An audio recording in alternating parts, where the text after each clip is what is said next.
You know that feeling when you want to help your child so badly, but every word you say feels like it's bouncing off the wall. Like your voice fades into silence, or a frustration so sharp it cuts through the room. But what if I told you that those endless lectures, the very words we believe are love, might actually be shaping kids' brains in ways we don't intend? Today, we're tearing down everything we thought we knew about ADHD, parenting, and the secret architecture of success. We're digging into the invisible wiring of childhood because how we act shapes how our kids feel inside their own skin. And joining us is one of the world's foremost experts on executive function, a visionary whose honesty and insights are nothing short of revolutionary. And today we're igniting a revolution in how we love, in how we guide, and how we nurture the inner strength kids don't always show. Please welcome the one and only Dr. Peg Dawson. Dr. Dawson, welcome to the show. I'm happy to be here. Thank you. I cannot tell you how much we appreciate you taking the time to do this. We're really excited. Dr. Dawson, for those, a few of those, I believe, who haven't read any of your books or met you before, could you take a second and introduce yourself? Tell our viewers more about who you are, what you do. Okay, so my background is school psychology. I trained as a school psychologist, worked in the public schools for about 16 years, and then I moved into a clinic setting where I was really focusing on working with kids with learning and attention disorders. And it was actually through working with kids with ADHD in particular that I discovered executive skills.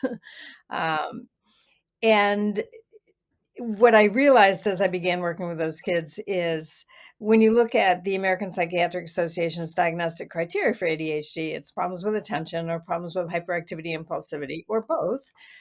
But I found that really didn't begin to describe the problems I saw these kids having. Huge problems with planning, organization, time management, those kinds of things. And I remember talking with my colleague and ultimately my co-author about it at the time, a guy named Dr. Ware. He and I both did our doctoral work at the University of Virginia. We were there at different times, and he went on to do a postdoc in neuropsychology at Children's Hospital in Boston. So as I was describing these issues, he said, "Well, Peg, those are executive skills." Well, this was the late 80s, early 90s, and people were not using that term much in those. He and I decided we wanted to understand this whole field a whole lot better. What are these skills? How do they develop? What's going on in the brain? How do they impact school performance? And most importantly, how do you help kids with weak executive skills become more successful students? So that's what led to our writing. We wrote a book for professionals first, and then we realized there was a huge role for parents in all of this. So that's what led us to write the Smart but Scattered series. Smart but Scattered Teens. We have several, including a book for adults in that series. So and that's since I retired from my clinical practice a couple of years ago, but for many, many years, I've been doing a lot of workshops, consulting with schools, uh, parent presentations, those kinds of things. So that's how I occupy my time now. Brilliant, brilliant. That's why we're so excited to talk to you today. Let's start with this, Dr. Dawson. You like to say that we cannot build executive function through lectures, right? So if lectures don't work, then what do we think we're actually achieving by lecturing our kids? And what are we actually doing to their brain? Well, I think what we're achieving is trying to take control of a situation we have no control over or very little control over. And so we feel better perhaps when we've said, oh, through my 30 years of life experience, here's what I've learned. And now you can learn it too. And unfortunately, we don't learn by, especially in this case, we don't learn by lectures. I mean, you can learn facts by lectures, but not how to act, how to work. You don't develop skills through lectures. So unfortunately, while we may end up feeling like, well, at least I told him. And I think some of us, think, well, he may not appreciate it now, but 20 years from now, say, Mom, remember the time you. I don't think that happens either. Before we go on with this session, I just wanted to remind you that you can still upgrade to the Summit's VIP Pass.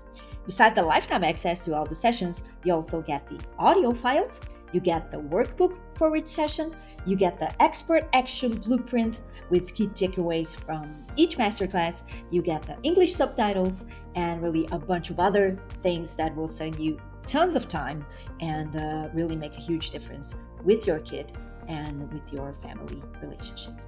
So if you're a busy parent and you want to get the most out of the summit, then I really encourage you to find the button somewhere on this page and go check it out. you can still get access at a discounted price before our summit ends. And now, let's get you back to the program. Nobody Uh, remembers that. Yeah, yeah. yeah. What would you say? What damage gets done when a child grows up in a home where these lectures, are the language of love, actually? Yeah, yeah, that's an interesting way of putting it. Um, the lectures generally involve an implied criticism, something you should be doing better. And so what are kids learning? They're learning that every time they turn around, someone is telling them they should be doing something better. And I mean, really is hard not to do that. I mean, I have 2 sons who are in their 40s now. But my older son was diagnosed with ADHD and when he was 14, and it his shortcomings just sort of jump out at you, and you could just go to keep wanting to say, "Here, why don't you," you look like you thought you were cleaning up your bedroom, but it's still a mess. I mean, it's every time you give those messages, what you're communicating to the kid is, "Oh, I screwed up again."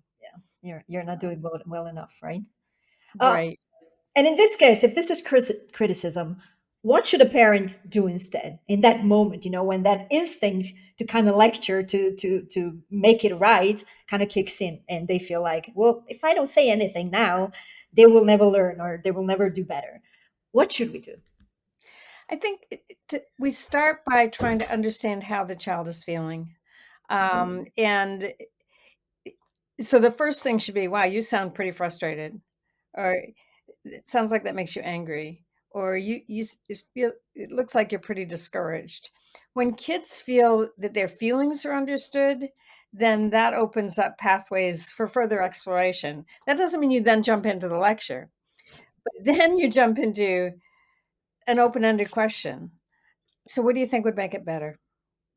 Um, i- have you thought about ways of handling this? And in fact, a lot of the way we talk to kids, which is really effective, comes out of the motivational interviewing literature. If you're familiar with that, there are 4 key communication strategies. They would work so. And now, as I'm talking about, I'm realizing no one's ever written a book for parents on motivational interviewing, but it'd be so helpful. Open-ended questions, affirmations, which means letting the kid know that you see that they have some strengths, or there's some things they do on a fairly consistent basis that really works for them. Reflections, which is reflecting their feelings, and then summarizing. Because when you summarize, so you stop and say, well, we've been talking for a few minutes about this. Let me make sure I understood what you said. You said, X, Y, Z. Am I right? Or did I miss anything? Or so all of those are communicating that to the kid that the parent is working really hard to try to understand them. Um, and then you move into a more collaborative approach in terms of problem solving. You're not telling them what to do, but you're saying, let's talk about what some of the options are. One of the other things that I like from motivational interviewing, which I think again would be easy for parents to incorporate, is you don't offer suggestions without asking permission. Can I give you some ideas here? I have some thoughts. Is it all right if I share them with you? And 9 times or 99 times out of 100, kids will say, "Yeah, that's fine." But just the fact that you have asked them, that gives them some agency. They have the right to say, "No, mom, I'm going to handle it myself." So it really comes down to how we communicate with kids. And actually, now that I think about it, I was looking at your list of questions and feeling kind of intimidated by them. But starting with that lecture, that was the perfect question to start with, because then you can start talking about, well, if you're not going to lecture, then what are you going to do? How are you going to communicate? I love that. I love that. Yeah, I believe, Dr. Dawson, that the tricky thing about executive function is that you don't get obvious proof that it's working, sort of, right? And most of the time, you don't know if you've done it right, if the parents has done it right, until years later. What would you say are some of the subtle signs that parents would know that they're on the right track, and what are the signs that maybe they need to get support on the other hand? right. So one of my favorite expressions, and I give this to parents and teachers, progress is measured in years and not months with these kids.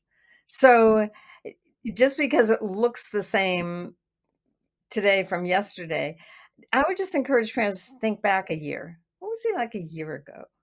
Or, to teachers, I'll say, what was he like at the beginning of the school year? Have you seen some changes there? Now you can't see progress in my colleague Dick is more precise than I am. He says, "Why did you say progress is measured in months and years and not days and weeks?" Because it doesn't flow off the tongue quite as smoothly. But my worry is very often that we give up on strategies before they've had a chance to work because we are expecting miracles. I mean, we're talking about habit formation here. It takes a long time for anyone, kids or adults, to acquire a habit, and kids have less equipment to acquire habits than adults do. So, um, in terms of when do you think you need help, I do think that if you feel like, over a few months, you feel like you are not getting anywhere and you and the child have some struggles that you haven't figured out ways to work with, it may be that you need help to try to figure out how to help your kid or how to understand or help your own feelings, whatever.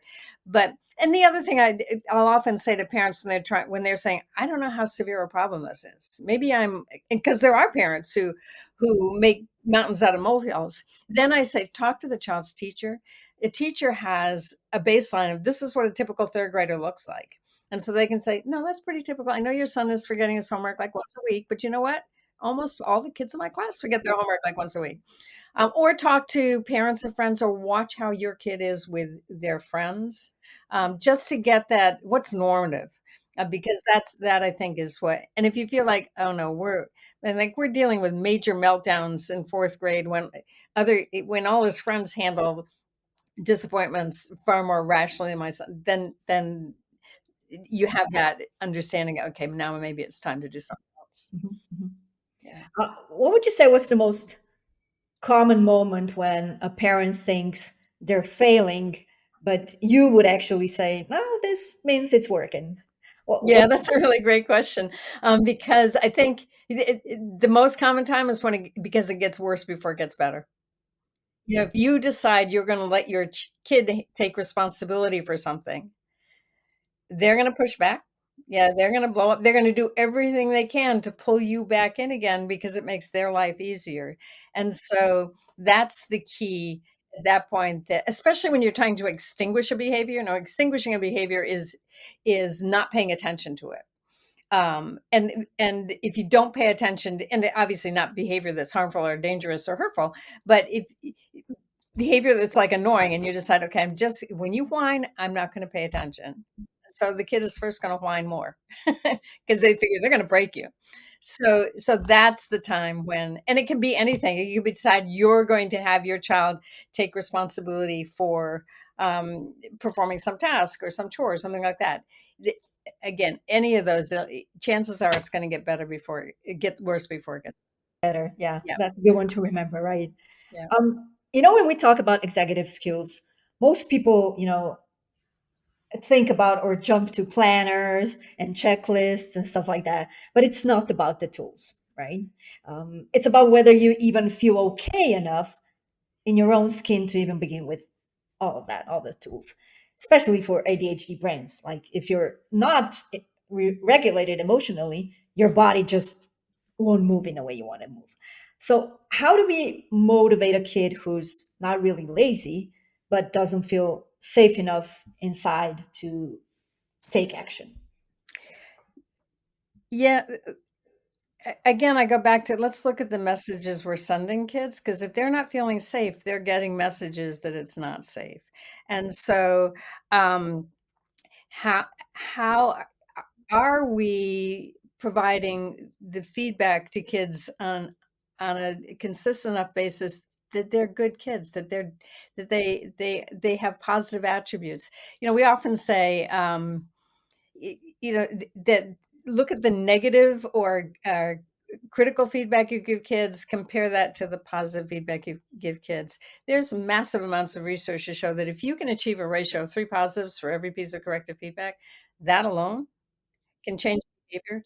3 1, although I've seen some studies recently that in classrooms where they at a middle school level where they found even 1 to 1, which tells you how often, we're sending kids negative messages.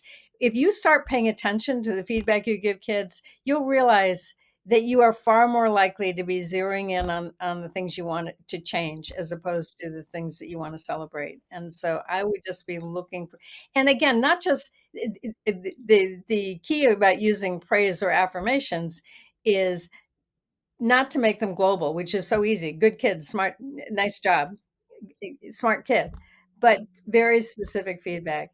Yeah, I like the way this time you really jumped into, you started cleaning your bedroom when I asked you. I didn't have to nag you about that.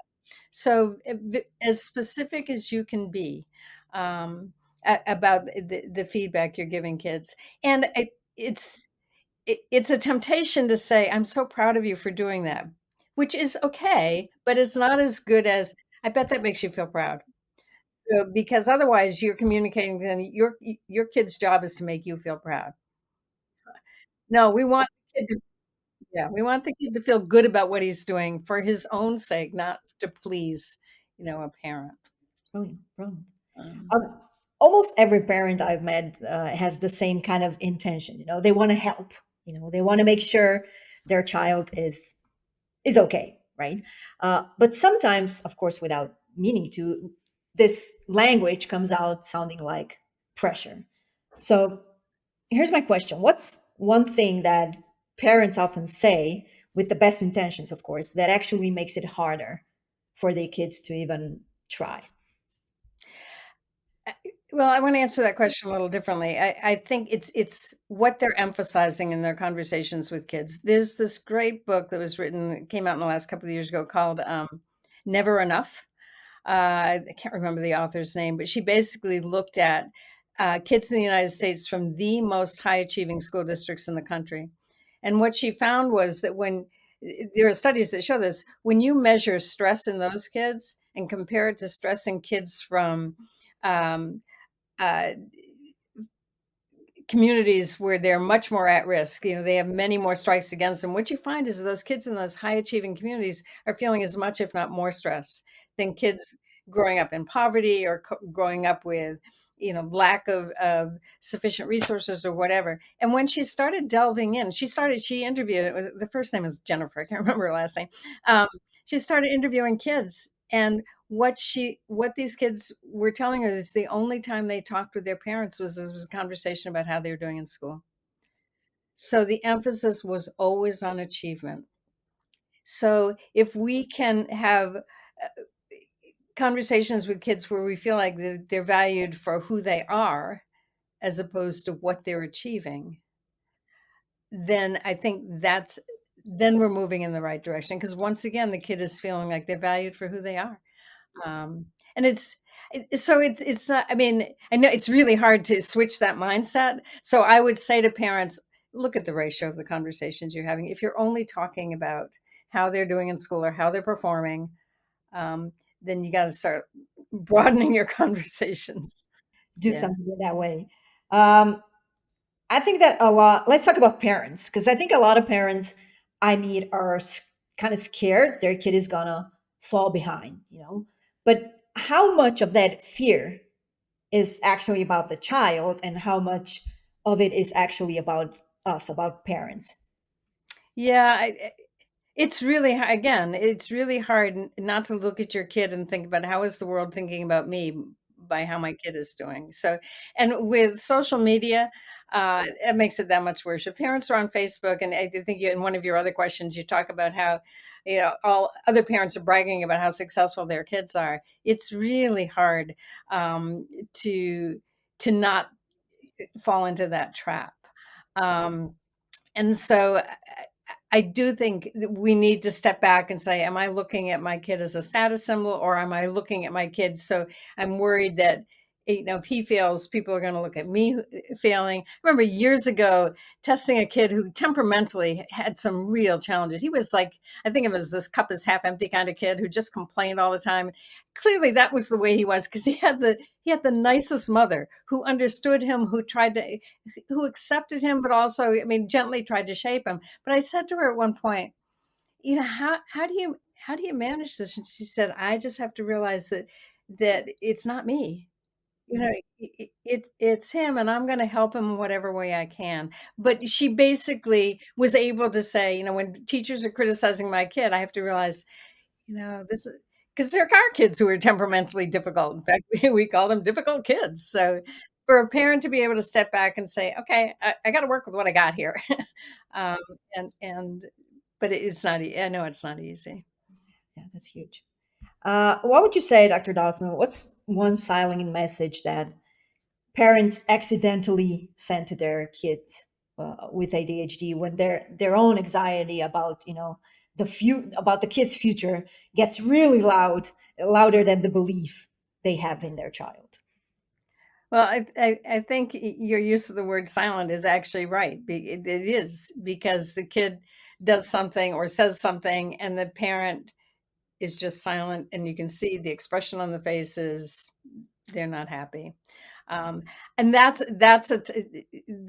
so how is the child seeing the parent in any given moment? And I have to say, I don't want to sound like I have all the answers to this. When my son, the one with ADHD, was somewhere in his mid-20s, and I will say that um, when if you're a parent of a teenager, teenagers are really good at telling parents everything they're doing wrong. And then somewhere in their 20s, it shifts a little and they start telling you things they did right. But they're also, again, pretty honest. My son, sometime in his mid 20s, said, "Mom, there are times when I was in high school that I didn't think that you liked me." And this is me, a professional, an expert on ADHD who understood my son's struggles, yet clearly I was sending him messages that I was worried, about what was going to happen to him. And actually, let me go back to that question about um, parents, parents worried about their kids' future, or we have this sense that everybody has to follow stepwise through life, and that when you graduate from high school you go to college, and when you graduate from college and you find a good job. People set their own paths, and there are very successful people who never go to college, who take a year off before college, who go to college and don't find any meaningful way to use it. So you can't predict when someone's in high school what they're going to look like in 10 or 15 years. And just get off that sense that everybody has to follow the same path. I mean, my kid with ADD went to college. My son without ADHD, had two sons, never went to college, and yet was very successful. But I will tell you, as a parent of that kid, when I realized, oh, he's not going to college, it was an adjustment on my part. And I guess the other lesson I learned from that, which I think is really important for parents to understand, is your job as a parent is to help your kid be the person they want to be, as opposed to the person you want them to be. And that's often hard. And sometimes it's holding your breath, because what the kid wants to be at the age of 15, maybe they want to be a social media influencer, and you're thinking, that's not a job. So you say, okay, let's talk about how you're going to do that. I mean, you accept it and say, that's where he is now. My guess is he won't be there in 5 years. But me telling him he's not going to be there in 5 years is not going to help things, because then the resistance comes up. So, Even worse. Yeah, right. yeah. I like that. I like that. Before before a parent jumps into fix something, out of panic, out of their control, or this urgency, what's one question they should pause and ask themselves to make sure they're responding from trust, not from their own fear? Yeah, I mean, there are different ways of coming at that. Is what I'm going to say going to help, or is it going to hurt? Am I coming from where I'm coming from, or am I understanding where my kid is coming from?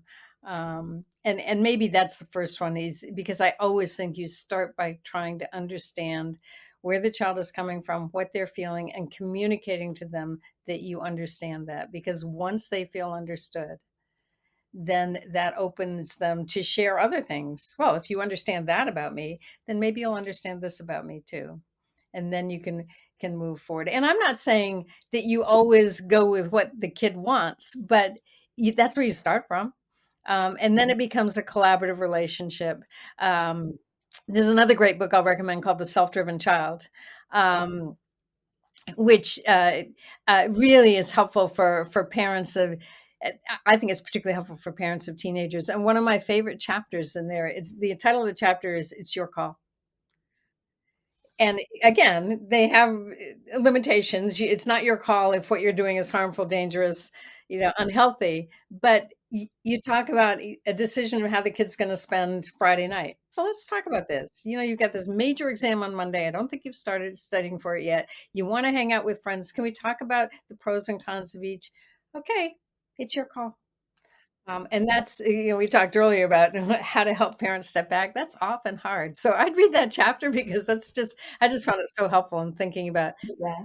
the We bad. had Matt Johnson on the show, and we talked. Cool. Yeah. It was Yeah. incredible. Yeah. Yeah. Um, you also in the beginning you mentioned, you talk about the importance of letting kids fail safely, right? Mhm. Uh, but a lot of parents, I think, cannot tolerate their child's discomfort, right? So how do they build that tolerance towards that? Yeah. I think part of it is just understanding that what we really want with our kids is for them to be resilient.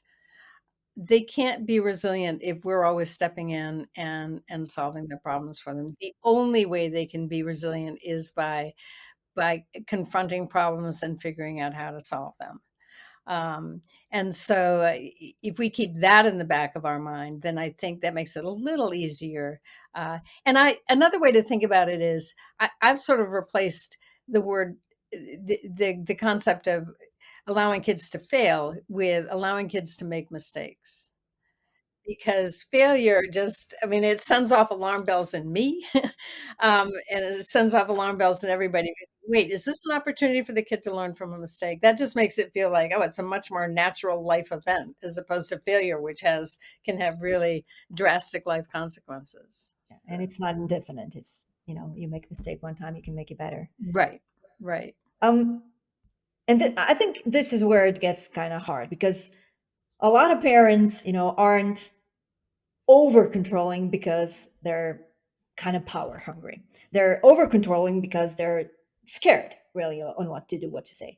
So, what do you say to a parent who, grew up themselves with zero support and now maybe overcorrects, gives too much, or, helps too hard? Yeah, this is one of the hardest things about when we're talking with uh, to parents about helping kids develop executive skills is that very often it involves not doing something rather than doing something. I mean, our tendency is to want to jump in and, okay, let me explain how this works. I'm going to show you how to do it. Now you do it. It's much harder to step back and say, so what do you think a way to do this is? And I would go back to those open-ended questions, go back to, so what thoughts do you have about how this problem could be solved? Um, and so if you start from that point of view and start from thinking that sometimes the best thing to do is to not do anything in the moment. And then again, if that's just too much, or you're feeling, I don't know whether this is going to work, go back to that asking permission. I have some ideas. Can I throw them out to you? Is it all right if I suggest them? Once you get in the habit of doing that, and it may be that initially your kid will say, no, absolutely not. You've been giving me too many suggestions for too long. But that's important too, because now they're saying, I want to try to do this on my own. And so that's a good message. And then parents should be able to say, again, as long as it's not dangerous, unhealthy, whatever, parents should be able to say, okay, let's see how it goes. We'll both learn something from this. Let's see how it goes without the judgment. I mean, the tendency is to, okay, I'll let you do it, but it's not going to go. You can't do that. You know how this is going to end, right? Uh, Right. What would you say are the, if we overprotect kids from failing, if we over, try to help them all the time, how does that come back to bite them later, in a ways we can't even see yet? What are the yeah, threats? they end up feeling helpless. I mean, I mean, it's worse. I mean, these kids are gonna leave home eventually if they haven't learned how to to manage decision making, choices, taking responsibility for themselves. They're not. then they're not going to succeed. I mean, they're going to, I think of kids going to college and just still feeling like they need to send their laundry home to their parents to do it for them. At its worst. I remember this is slightly different, but this struck me as a really extreme example. Years ago, I tested a young child who's probably about 8 years old, whose older brother had died in a freak accident falling out of a tree that he climbed in the backyard. I mean, it was like this one in a million event, but it petrified the mom. And she thought, I am going to protect my younger son so nothing ever happens to him. This kid, when I asked him to draw drawings, just sort of see what he was saying, I mean, he drew the scariest drawings. I mean, this kid was petrified of everything. And I felt like his mom had wrapped him in bubble wrap to try to protect him. And so he had talk about lack of resilience. Everything scared him. That's an extreme, but I do think we need to think about follow it out to its logical end. If you're doing everything for the kid, when are they ever going to do it on their own? And it's faster to do it for, I mean, again, with younger kids, it's faster to get them dressed in the morning than to encourage them to get dressed. The same apply, but eventually they have to learn to get dressed. The same applies, with teenagers as well. True. What would you say? What's one type of uh, failure, no, a mistake that you call it, you wish every child could experience, safely before they leave home? Really interesting. Um, do you have an answer to that? I don't have an answer to that. I know it. I don't know. I just wanted to hear from you. If there's something that I need to learn, they need to get their knees bruised. I don't know. Yeah, I guess I think of a broad category in terms of independence, learning to be independent. And so I think that obviously involves making mistakes along the way or taking risks that don't always work out. So allowing kids to take risks and experience, the outcome of that, I think it would be the broad thing I would say. Um, it's so interesting how we raise kids today compared to, when I was growing up. There's much less freedom of movement. I mean, and I'm sure I grew up in the 50s and 60s. So in the summertime, we were outdoors hanging out with our friends, and maybe our parents rang a dinner bell or whatever. We come home for dinner. I mean, no parent in this day and age does that, and yet, and I mean, there's some understandable reasons. It's probably a scarier world out there, but we're really restricting kids' opportunity to learn just through exploration. And I guess that's the other thing is that we don't have to always think about risk learning through exploration, and figuring out ways to give kids opportunities to explore, where you're not hovering over them, at the time. Beautiful. Yeah. You've earlier talked about the phrase to start with what the child wants, not what you want, but what the child wants. But what would you say is the difference between starting with what they want and just kind of giving in? Because Yeah, both are not the same, right? Well, right. Yeah. Yeah, and I when I think about what the child wants, I'm thinking of it more in terms of values and identity, as opposed to the kid wants to be able to, uh, yeah, yeah, or go to an unsupervised party at the age of 14 or whatever.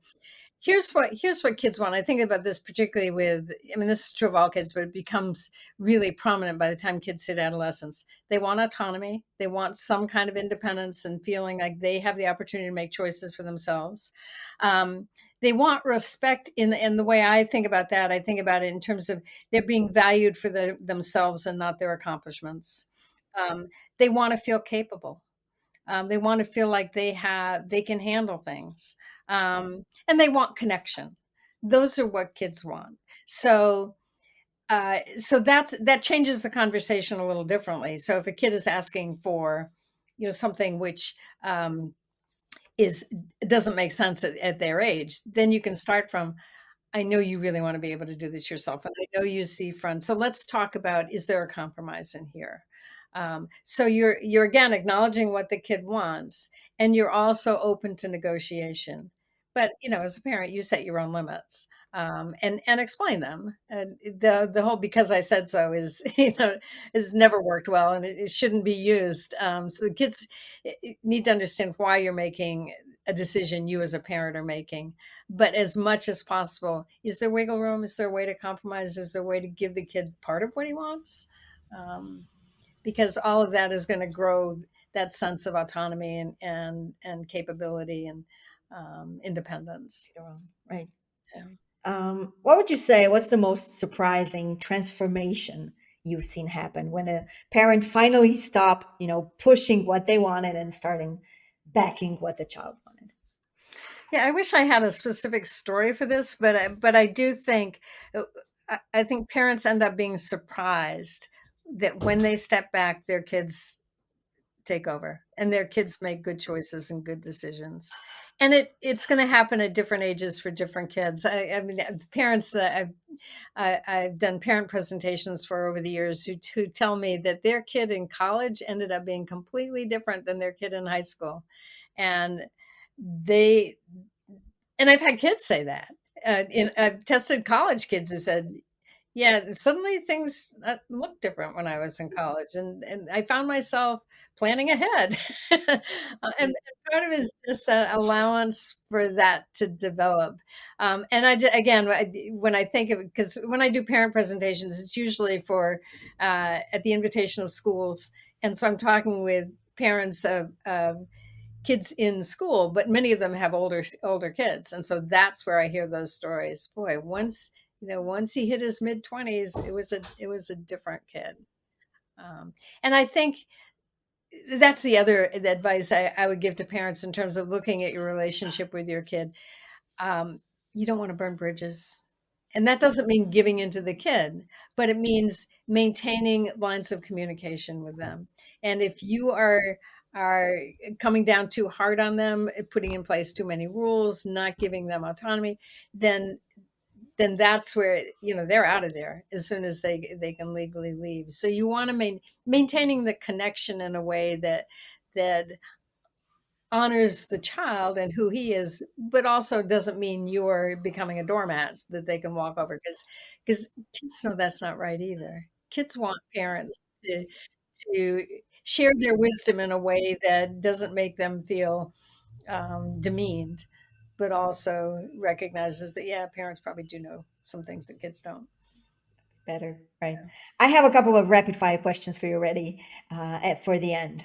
The first one being, if you could hear the inner voice of a child who struggles with executive skills, what would we hear them say? That are that they're too afraid to tell. I think what I think they'd want to be able to say is, you think it's easy, but it's not. Because that's often the message parents are giving them. What's the big deal? You just get started. Or what's the big deal? Yeah. But in fact, again, especially for kids with ADHD, a lot on the surface, it looks like they're not even trying. But in fact, they are working really hard to keep their bodies in control, to keep the distractions out. There's putting twice as much effort into that. And so if parents, I really do think they would say, you think it's easy, but it's not. Just so parents understood how hard, even though on the surface it doesn't look like they're trying hard at all, they really are. Yeah. How do you deal with parents who demand quick fixes for what is essentially a slow developmental process? Yeah, I go back to that progress is measured in years and not months. Uh, yeah, I'm always preaching patience. And I mean, sometimes I quote the literature. I say, they've done meta-analyses of how long it takes to acquire a habit. All these studies are done with adults, and on average, it takes 66 days to acquire a habit. But the range is depending on what habit you're trying to acquire. It could be, a week. It could be a year.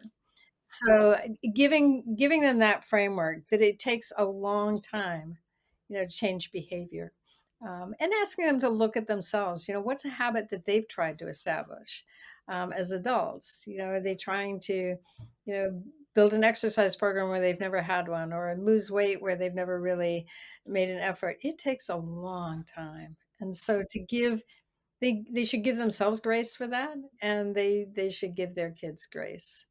Um, Beautiful. yeah. How can parents let their kids make mistakes safely when everyone online, is bragging about kids' success? So, I mean, my first, and again, this may not be realistic, and I luckily, my kids went through school before Facebook became a thing. Um, but, one of my pieces of advice is get off social media. I mean, don't, don't allow your it's a toxic environment out there, and don't put yourself through that. So that would be the first thing. Um It would be I mean, I just thought of this now. I don't know whether as a parent I would do this, but it'd be really interesting for a parent to post something honest. "Yeah, here's what my kid tried. Man, it didn't work. But you know what? Here's what we learned about it." And so to offer if you are gonna be on social media, offer an alternative viewpoint. Offer a view that says, "This is the way kids are. They make mistakes. They learn from their mistakes." So put that out as a model. Maybe we can change social media in that way. And maybe we can shift it bit by bit, but Yeah. that's the real life. I agree. I agree. Um, what would you say is the most controversial advice you give parents that they secretly hate, but later thank you for it? Well, I think it's that one about don't jump in. No, let kids make mistakes, let them experience something without you interfering. And I don't know that it's well, it's controversial in that parents are thinking, "Oh, if I do that, my kid will fail, and that will be terrible." Um, I don't think it's controversial in the back of their minds. They're probably thinking, "Yeah, I probably need to be doing more of this." But I think that idea of not doing something, not acting rather than acting is just really I mean, and I'm speaking as much from my experience as a parent. It was a whole lot easier for me to offer advice, offer incentives, whatever, than it was for me to say, "Okay, let's see how this goes." Yeah.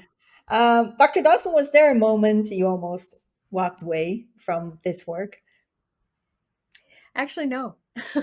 In fact, I'm still at it, because, um I mean, I stopped my clinical practice. It was time. I was tired of dealing with insurance companies, and I miss the contact I had with kids and families in that way. But the work around executive skills, I just feel like this can be transformational. And I've joked that I'll retire when there is at least one person in every school in the United States, if not the world, who cares passionately about executive skills and wants to figure out how to help teachers understand how to support these skills in their school. And I feel like I'm still working on that. um, I think I'll walk away when I feel like I've done everything I could and it was not enough. But for instance, I run a online study group for anybody can join it. We meet, several times a year, and just to talk about executive skills, I invite speakers who are often teachers or various experts, just give them a chance to talk about what they're good at. But about a year ago, we decided to start working on a facilitator's guide for that like, let's say there's a teacher in a school where they're thinking, I get this, but nobody else in my school does. Um, it's a guide for how do you introduce executive skills into your school. So it'll probably be finished by the end of the summer or early September, and then we're going to make an effort to get it out to people. It'll be free. It's all online, and that's part of it. And so, and basically, what I want to do is to make it free, but also to get enough information from people who ask for the guide to follow up and say, "So you've had this for 6 months. What have you done anything different?" Because that will be the feedback I need for. Oh yeah, I'm getting there. It is still happening. Um, so the other thing in terms of walking away in general, is that when we wrote our book for adults, The Smart but Scattered Guide to Success, one of the pieces of literature I looked at was how do you preserve executive skills in old age? I mean, how do you keep those skills going? Because they do. I mean, the graphs show these skills drop off with age, and the whole use it or lose it thing is really important.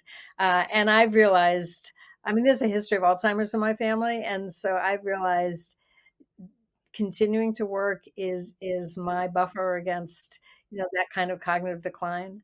the problem solving that goes along with that, and even traveling. I mean, whatever I do, if it presents a problem for me to solve, then I know that I'm using those executive skills, which otherwise I worry would just sort of fade away. Wait, yeah, yeah, brilliant. We support that. And Yeah. the last question, what would you say? How is the summit like this setting a new benchmark for what truly comprehensive, support for ADHD families looks like? Um, I really feel like you're offering a sort of deeper understanding. I mean, we've moved beyond, what are the symptoms associated with ADHD and how do you tackle those? And are really getting at the heart of what I think is as important as anything else, and that is the parent-child relationship.